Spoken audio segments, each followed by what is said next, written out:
Mbrëmë kishim, ishte një çështje shumë interesante që ndodhi mbrëmë me përfaqësuesit e Partisë Demokratike të Kosovës gjatë debatit.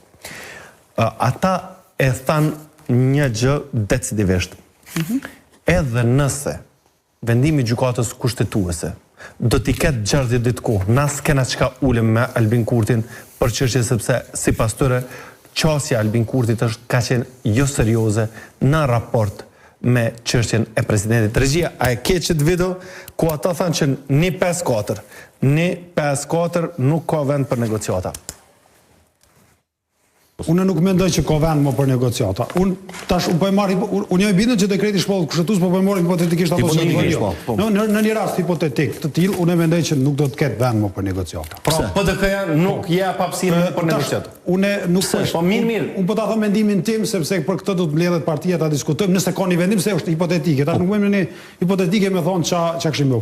Unë mendoj që ky kuvend ka kryer detyrën e vet, e nuk do të ketë rast as për atë punë. Por nëse në një rast hipotetik unë prapë mendoj që vendi duhet me shku në zgjedhje. A keni se pse për këto? Arsyeja pse? Pse? Sepse ky proces politik i dialogut për me zgjedhë presidentin ka qenë i dizajnuar për zotit Kurti me dështu. Edhe nuk mendoj që duhet me vazhdu me marr pjesë në këtë lojë më.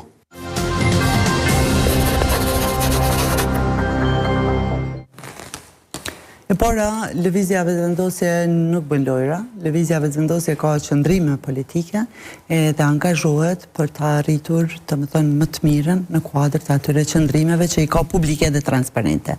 E dyta, PDK-ja në këtë rast, edhe deputetet edhe përfaqësuesit e PDK-s e kanë obligim të na tregojnë kujt i konvenojnë zgjedhjet në këtë kohë. Pse duan ta dërgojnë vendin edhe një herë në zgjedhje. Kjo çka e pam dje, domethënë kush përfiton edhe për një palë zgjedhjeve, sepse unë besoj që ndryshim të rezultatit nuk do të ketë fare ose mund të ketë shumë pak. Besoj që qytetarët të gjithë me të drejtë janë të shqetësuar edhe pyesin pse duhet edhe një palë zgjedhje.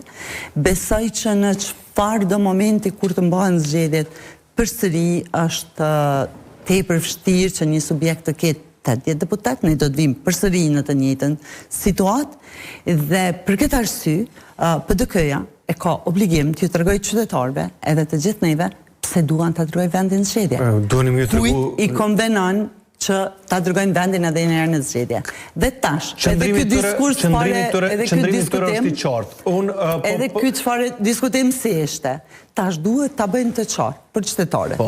A është ky qëndrim i vetëm i këtyre deputatëve që ishin këtu? Jo, PDK-s. A është qëndrimi i PDK-s? Dhe po ashtu duhet edhe zoti Hamza, kryetari i PDK-s, i cili ka marrë pjesë në takime me kryeministrin Kurti, me kryetarin e lëvizjes, të tregoj se a thua ky pas ka qenë qëllimi që nuk ka dhënë asnjë emër, që thjesht të ketë një situatë që të thuhet që u konsumua dialogu, ndërkohë që në fakt synimi kryesor kanë qenë edhe një palë zgjedhje të reja?